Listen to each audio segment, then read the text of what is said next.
Welcome to Hired the Podcast. Very, very excited. Today I have with me a dear, dear friend of mine. You may recognize her from Forbes, Real Simple, Fast Company, an illustrious TEDx speaker, 2 times by the time this podcast drops, and author of the forthcoming book, Good Awkward, to be released early next year in 2023.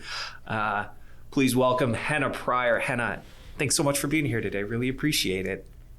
Thank you for having me. I love that we've stayed in touch in the last year plus, and it's been fun to watch you take on bigger, newer, probably awkward, leaning into your edge endeavors. So excited to be here. Well, I know you love awkward endeavors. I mean, you had a tremendous career, 14 years as an executive recruiter, wildly successful.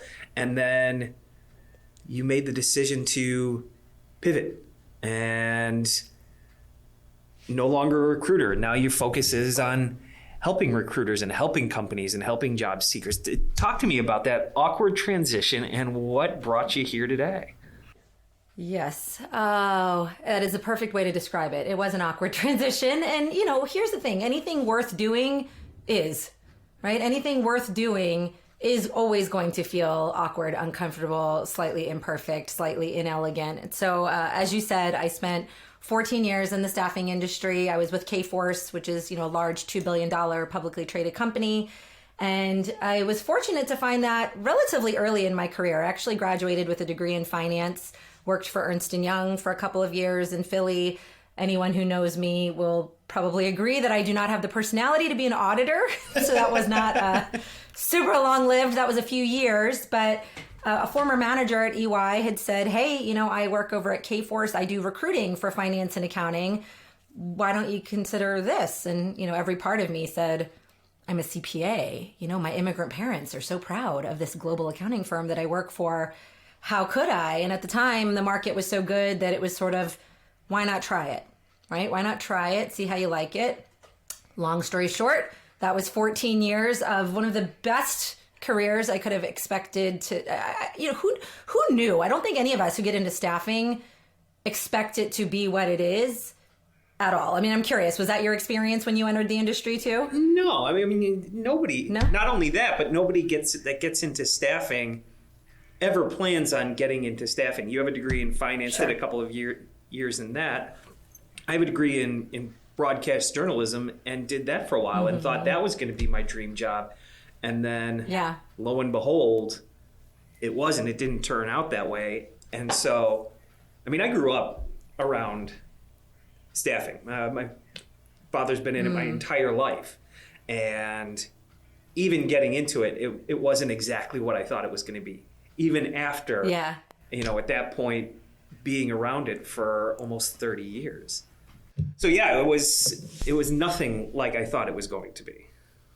Yeah, it's interesting that, you at least had more awareness because of having grown up sort of in and around the industry. I'll tell you, staffing was not an industry that was even in my peripheral vision. Forget about an option on the menu. I don't even think I had really heard of it. I think I heard temp agencies, things at a very, very high level. But growing up, it wasn't a job that was on my radar. And, anybody who is a firstborn of immigrant parents will, kind of lovingly chuckle at the familiar refrain of our choices were doctor, lawyer, engineer.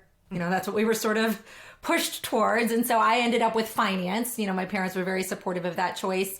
Ultimately, I want to be clear, my parents were very supportive of all my choices. They gave me a lot of agency, but staffing wasn't on any of our radars. And, at 20-something, realizing that there was an enormous skill that I seemed to have in that space of, understanding people, having the right types of conversations, feeling like I was still using my industry knowledge and being really helpful, that ended up being the best decision of my life. It was 14 of the best years that I could have ever asked for, until I realized for the last 2 of those years that no matter how much I loved it, no matter how financially lucrative it was, there was a part of me inside screaming that I knew I was capable of doing something bigger, something more. And that voice became harder and harder to ignore. Hence the pivot and where I am now. So was there a Was there a moment, was there a genesis event that made you say, I'm going to close this door and open a new one and see what's behind it? There were a couple of genesis events. First things first, anyone in staffing will tell you that it is a tough job. It is a hamster wheel that is difficult to get off of. There is no, I've closed my business for the month and now I can go put my feet up and have my ice cream and take the rest of the month off, right? You close one and it's on to the next. So there was part of me that was doing all of that while raising babies and toddlers. My kids are now 12 and a half and 10. So the entirety of my career, I was balancing the career with parenting little ones. And one of those pivotal moments for me was truly, and this sounds cliche, but this is actually how it happened. I went out to my driveway, walked down to the driveway to the mailbox, checked the mail, looked up for a second and noticed a cloud. And I realized it was the first time I had looked up and noticed a cloud in years. Like not in months, not in weeks, in years. I hadn't noticed the shape of the clouds in years. And I realized that something had gotten away from me, right? Something had gotten away from me. And it's not to say that I could not have recalibrated my staffing career to create more space for that. I could have. That was one option on the table.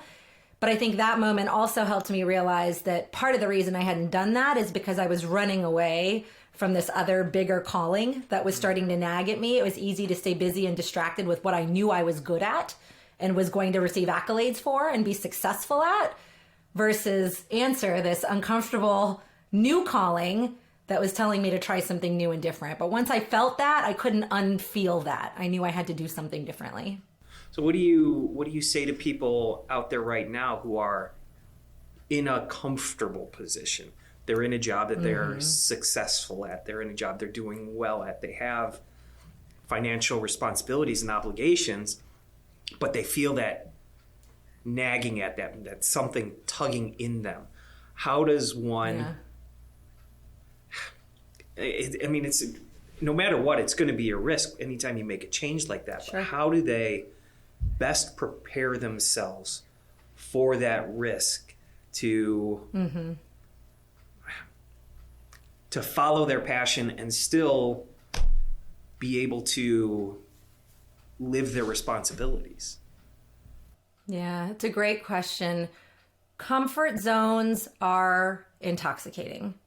I want to just own and say that my comfort zone, for lack of choosing new words, was very comfortable. I liked it there. It felt nice. And my comfort zone, beyond being familiar, there was a lot of my identity tied up in that comfort zone. Henna, the top producer at Kforce, Henna, who will always deliver in Philly Metro. Henna is known for XYZ.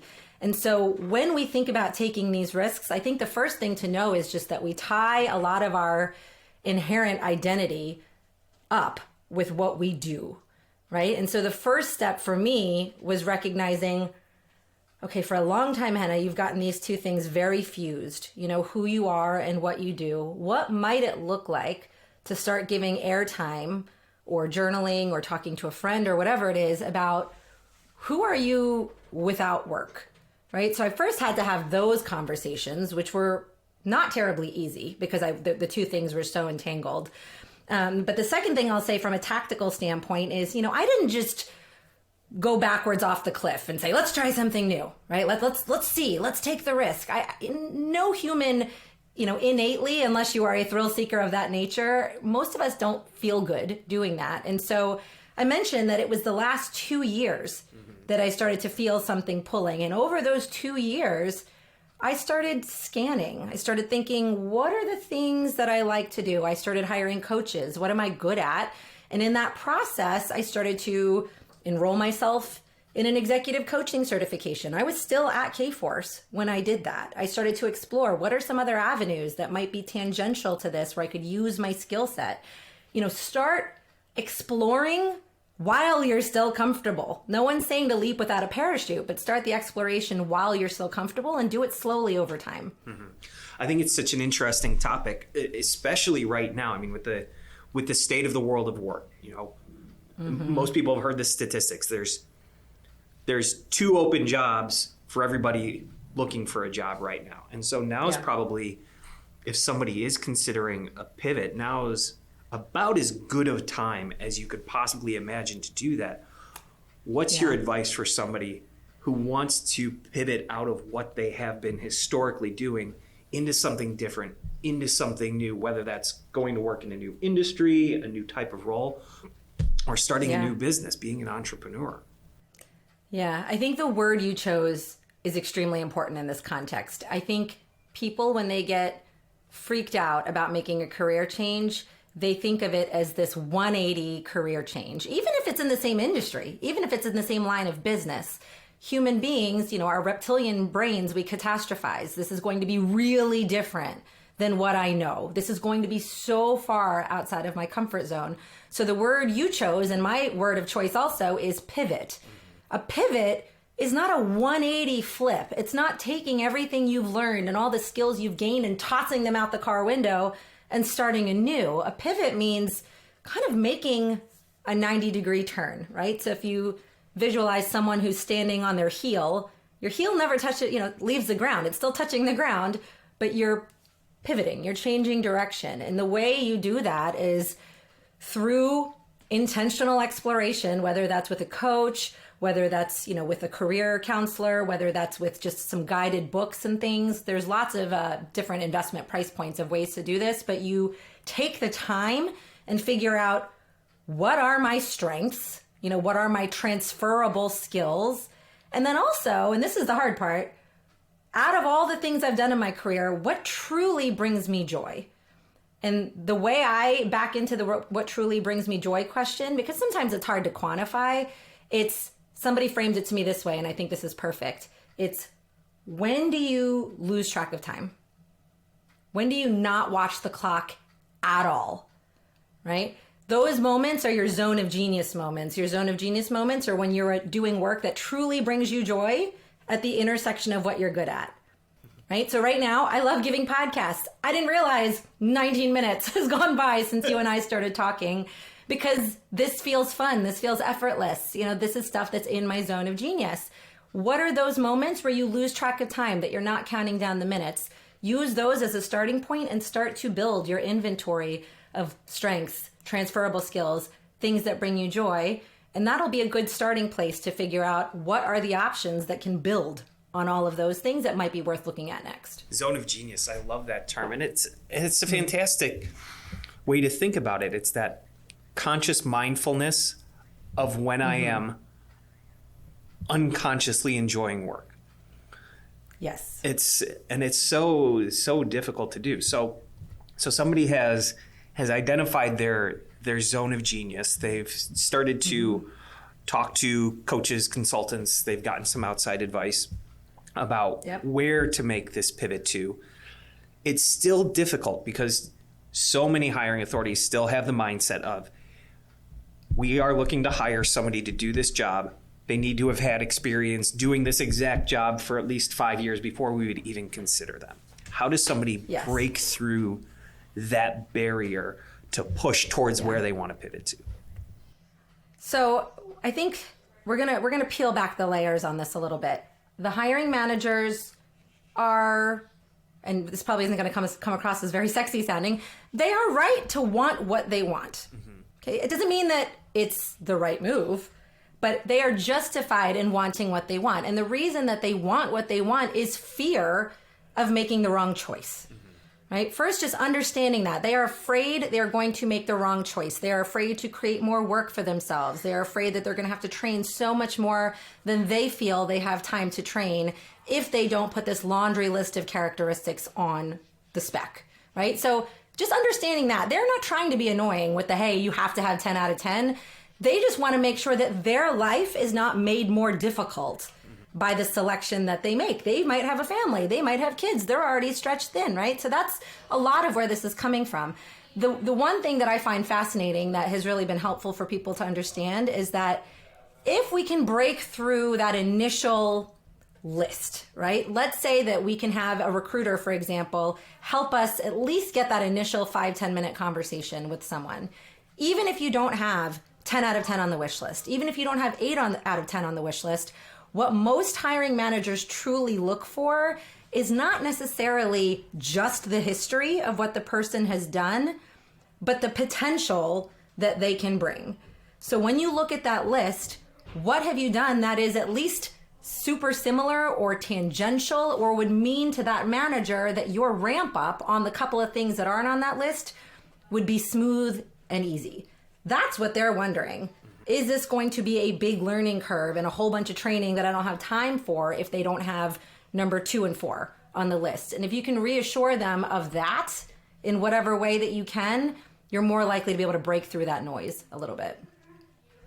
Yeah, it's a mindset. And how do hiring authorities shift their mindset? Because I totally understand what you're saying in that they have the right to want that, because the less, with that experience, the less training there is, the less ramp time there is, the less potential for failure there is. But I've never seen that perfect resume be a great indicator of long-term success. It's just success in the first 3 to 6 months. Yeah, you're exactly right. And I have this conversation often with hiring managers. You know, it's not, so when I say that they're right to want what they want, let me be very clear. Emotionally, they are right to want what they want.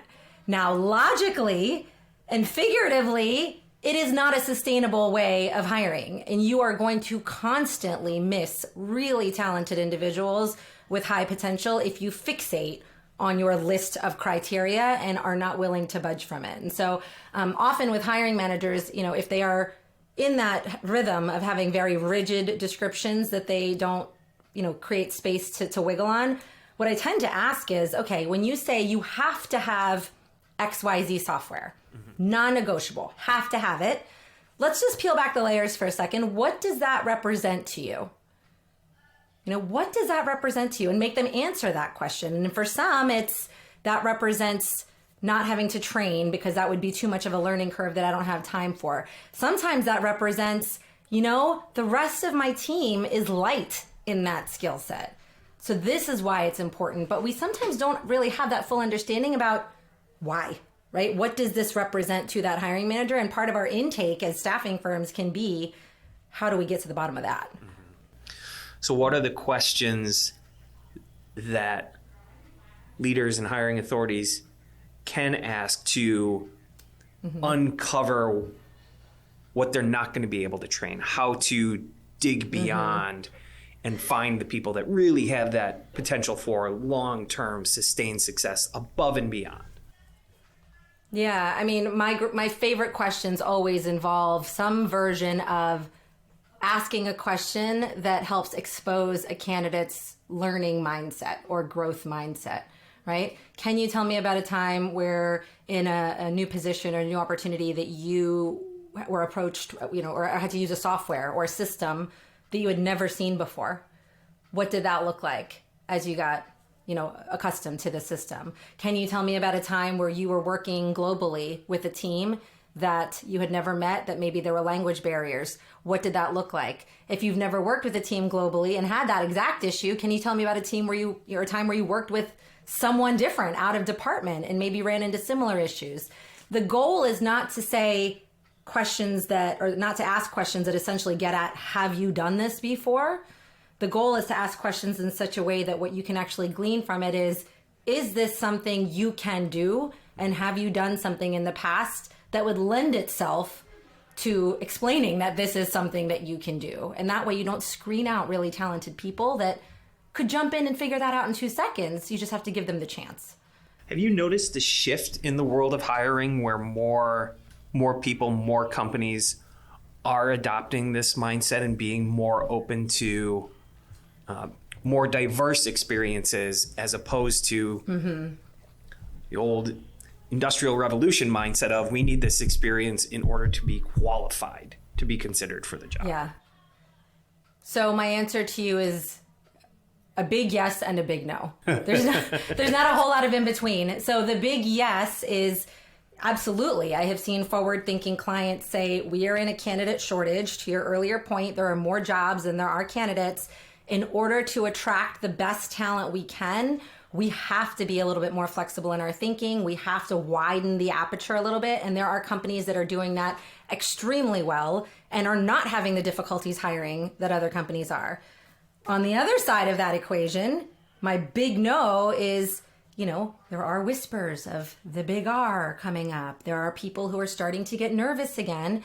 And when those clients that are faced with uncertainty or ambiguity start to feel that, one thing that some people do is they anchor back in what they know, right? They double down on, this is what has worked for me in the past. This is what has been successful before.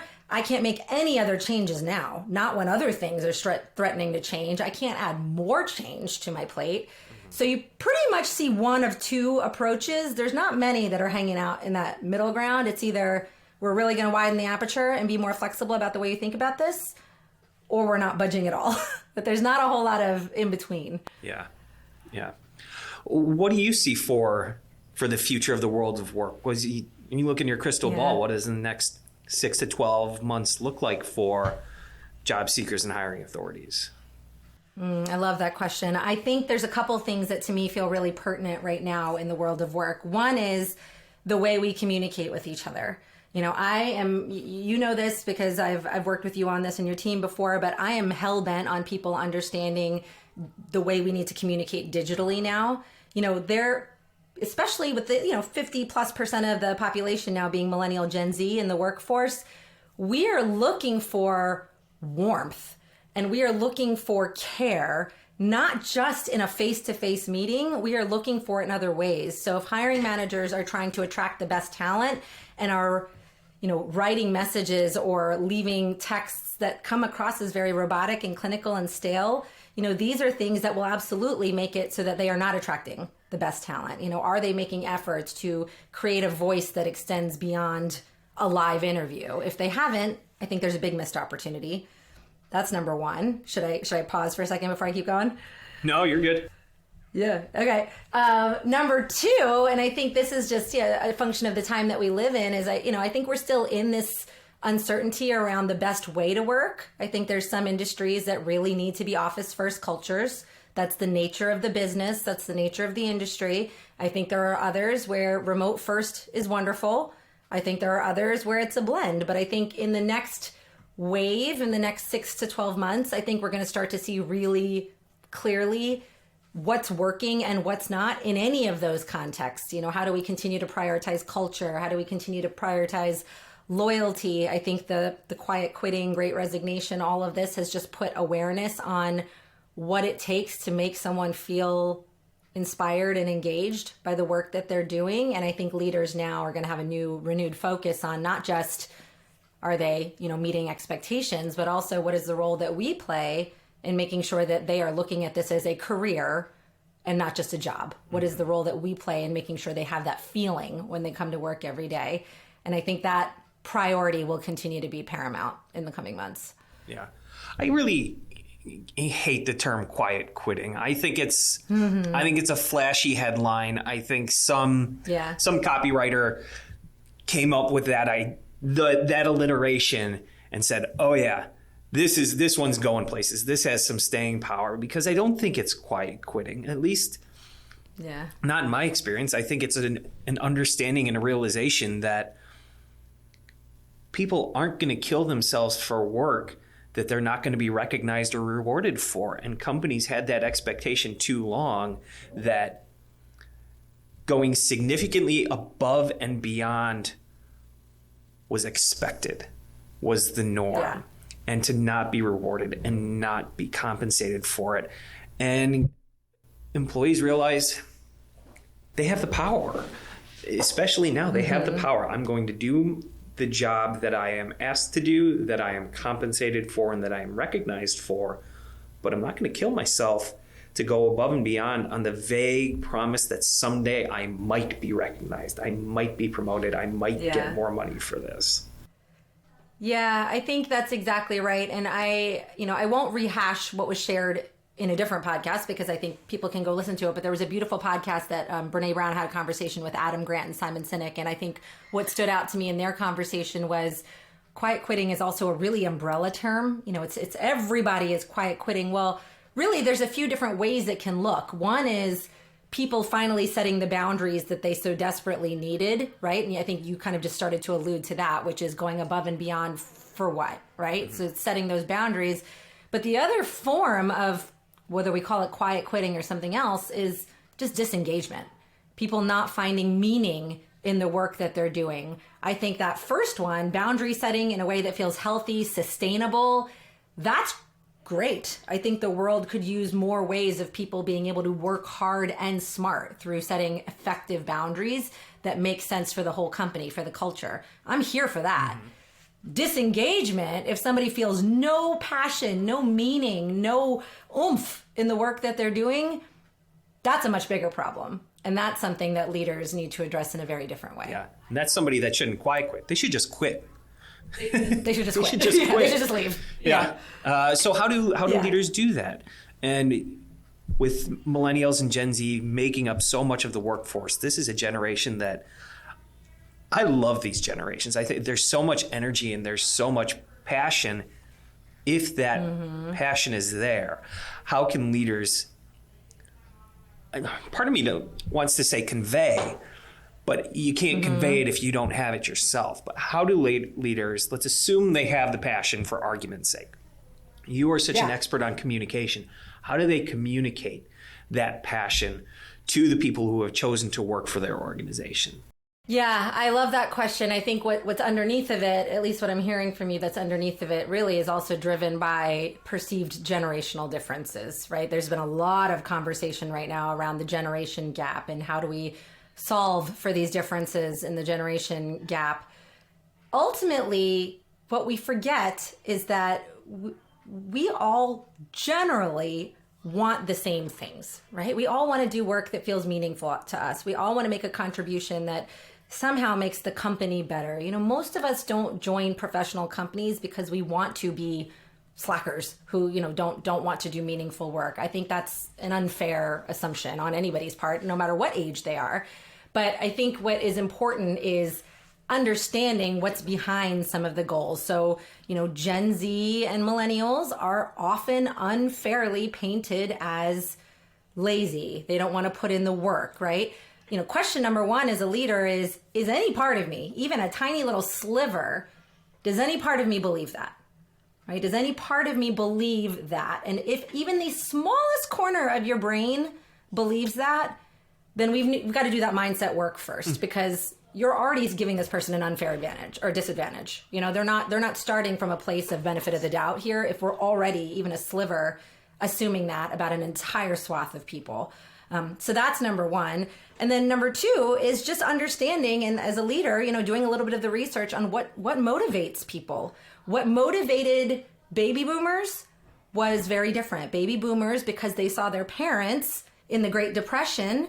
Boomers, exactly. They were motivated by money, by financial stability, by, you know, company stability. They wanted to stay at the same company for 20 years. That is a direct function of what they observed growing up. That's not a coincidence. It's a direct function of what they observed and what their parents went through.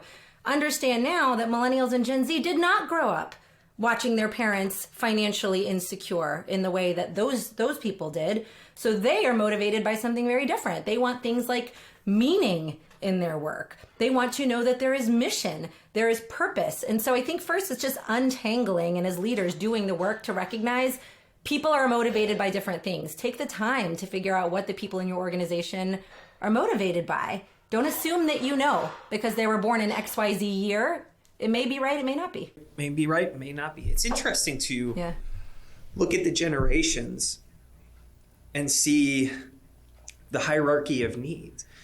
You know, generations ago, you worked to survive. I mean, the existence of shelter and food, that was the purpose of work. And then once you had shelter and food, the next generation worked for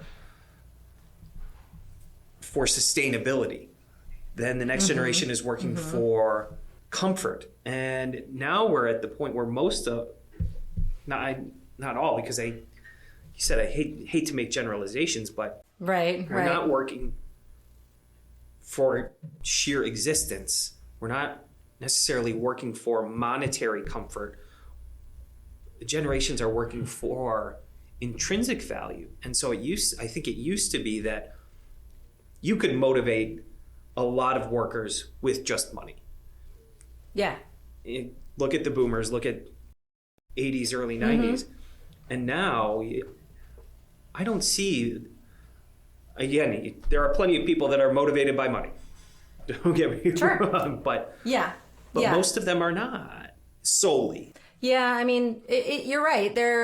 It's less than it used to be, or at least less than, in generations past for sure than it used to be. In the pandemic, people did a reevaluation of priorities. And for many who were previously motivated by money, this life-changing thing we all went through changed our primary values of what mattered most. There was this idea in the past that values throughout your life generally were a constant, right? If these were your primary values, they tended to, with a little bit of change depending on life circumstances, these tended to stay your top values. Interestingly, in the pandemic, that idea kind of went out the window. People had a huge values reevaluation. So it used to be that achievement and success and financial stability was the number one value. And all of a sudden, those things took a few notches down on the list. And so you're right. I think it's generational. I think it's what we all went through as a society over the last few years. But some leaders really take that new knowledge and they run with it as it relates to learning about the new motivations. Others, for whatever reason, whether it's on purpose or not, it's often not on purpose, they anchor back to what they knew then. And they use that as the same kind of interview tactics, the same motivators. And then they wonder, why can't I keep these folks, or why can't I attract these folks? And that's a big part of it. Well, I wonder how often leaders have the conversation with people, a one-on-one conversation about what actually motivates them, what gets them excited, what do they want their future to look like, and how often do they lead to that versus reverting back to what they knew. Could I run an exercise with you in real time right now? You betcha. Okay, so I will say that leaders don't have that conversation sometimes because they don't know how to have it, but also I don't think it's fair to assume that even if let's say I'm a candidate interviewing with you, Travis, and you said, what are you most motivated by, or what are your values? I may not know how to answer that, right? So there's a way that we can back into that though. So we're just going to do this in real time right now, and we're going to do a little abridged version of it. Travis, if you could tell me one of your biggest career highlights, just a moment that stood out to you. One of my biggest career highlights, it would be standing up on stage in front of all of MRI Network pace setters, President's Club winners, and recognizing the people from Miller Resource Group who were there and what they have accomplished, and having this tremendous group of people standing up on stage next to me. And the only reason I was up there was to celebrate them and what they had accomplished and what their accomplishments represented for the rest of the world, what they have accomplished by helping so many companies and helping so many candidates find great work that they were passionate about, and them doing things that they were passionate about and recognizing their accomplishment. It's one of the prouder moments that I have had in my career. I love that. Okay, so when I run this exercise with leaders, I actually usually have them ask for 3, but we're doing a quick version of this. So just in that one answer, Travis, I heard a potential, if I was fishing for values, I heard a potential for someone who really values working in an organization where they can have sort of influence over the mission, right? This wasn't a Travis effort. This was the team is working towards a greater mission, which made you feel really proud, right? So that was something I heard. There was also, again, this value around community. Like it was very clear in the way you described that this wasn't, I was the star because I did this thing and I was really proud that the spotlight was on me. You immediately use this language around, I heard it's important to me to be part of a team, to be part of something that's bigger than me, so that I can help others rise as I rise, right? Those, in just one story, I was able to mine a little bit, to excavate a little bit for what motivates you. So if I were now to hire you, Travis, and I stuck you in a role where you are a straight up individual contributor with very little interaction with anybody else, you would not last very long in that role, because that's not what fuels you in the deeper, more meaningful ways. You would probably burn out in that role pretty quickly because you're not receiving that kind of motivation, which is aligned with your values. So that's just one kind of like mini exercise that you can use, because if you ask people their values, A, they don't know how to answer it. B, even if you gave them a list of values to look at, we still don't answer it accurately because we go shopping. We're like, that sounds good. Maybe that, right? But if you ask what are some career highlights, they kind of come out organically. I could hear in your story, what are those things that make you get up in the morning? That's how you decide what motivates someone on your team. Well, what a great question to ask during an interview. I mean, I've never asked that before. It's my favorite interview question. And I think candidates should ask it too. Yeah. To get the motivation of the leaders that they're going to be working with. What motivates them, so you can understand the people that are going to be shaping the vision of the organization you're going to work for. I think it's a great idea for candidates to ask it of their leaders. Now, again, it's not to say or not to imply that your values need to be exactly aligned or alike, but it will give you visibility into what drives that person, right? And if that really feels a far, far, far cry from the environment that you'd like to be in, it's just important to know that before you continue down the conversation. They don't have to be exactly aligned. I don't think that's really a fair assumption that they will be. Sometimes they are, but it's just good to know those things about each other so that you know what you're all running towards. Mm-hmm. Yeah. I want to circle back to a little bit. We were talking about the importance of written communication, and we got off on some other very interesting topics, but that's really something that you have helped our company with tremendously, is how to stand apart using the art of written communication. What are some things that someone can focus on now? Because so much of our communication is written. And I see, I even find myself running into the problem of interpreting the written communication using my own voice. And so much miscommunication happens because I'm interpreting what they're saying wrong. I read it with one emotion when they wrote it with a different emotion. How can somebody do that? Can practice the art of written communication to properly convey the message that they're trying to convey? Right. It's a huge question, so I will do my best to give a couple best practices.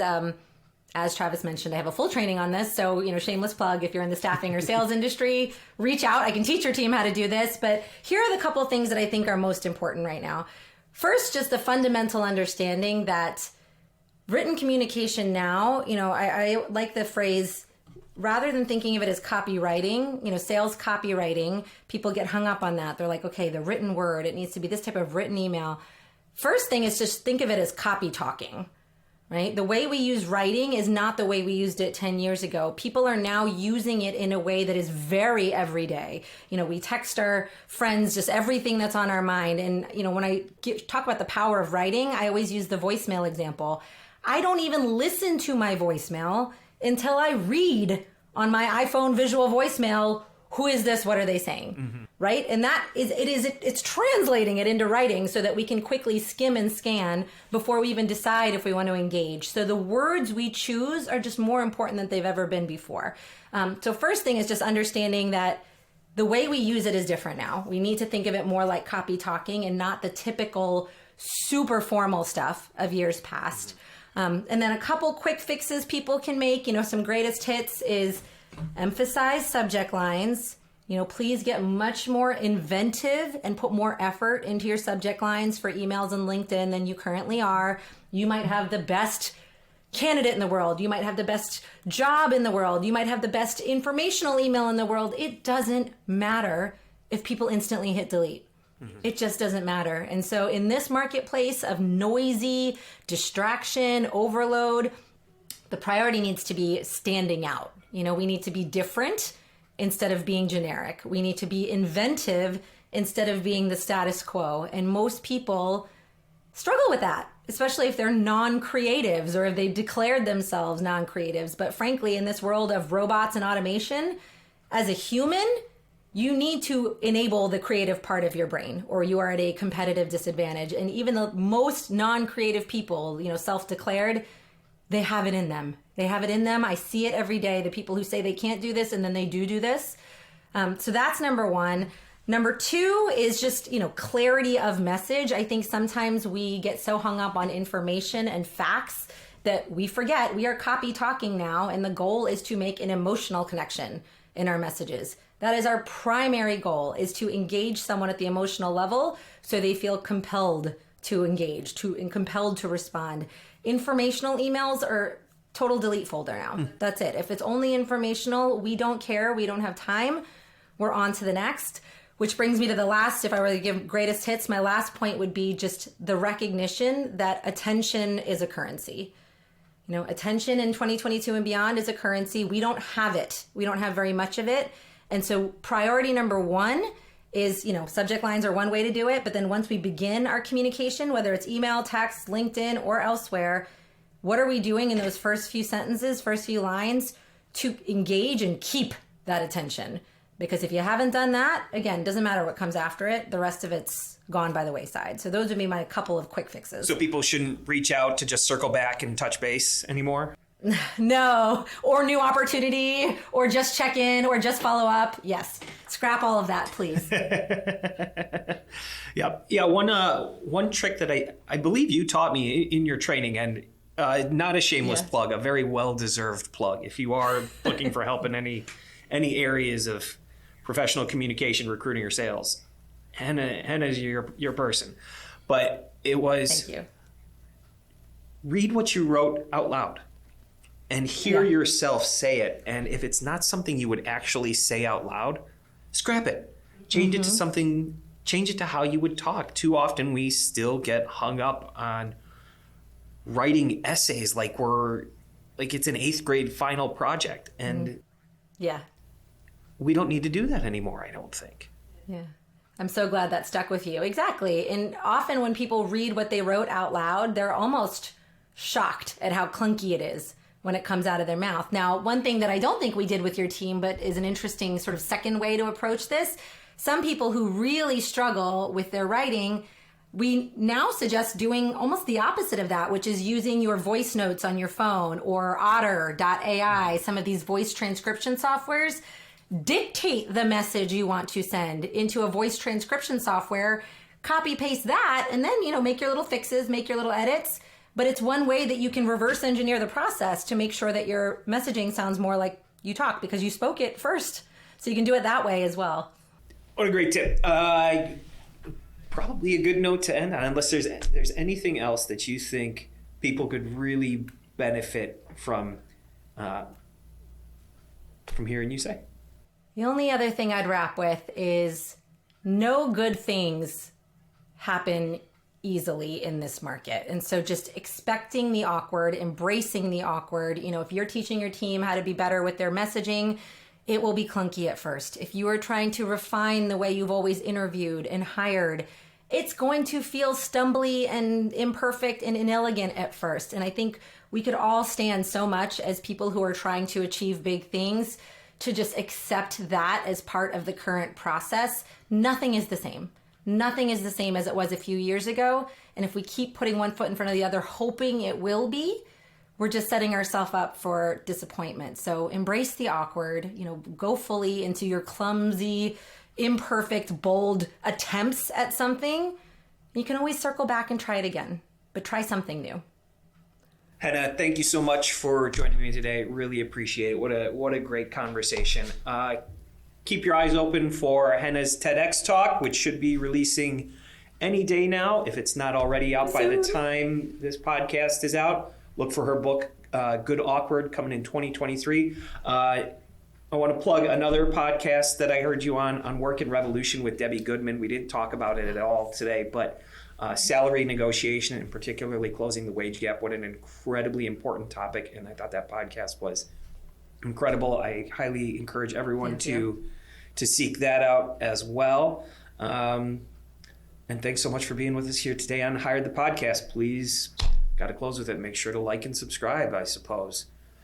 Thanks so much. Thanks, Travis.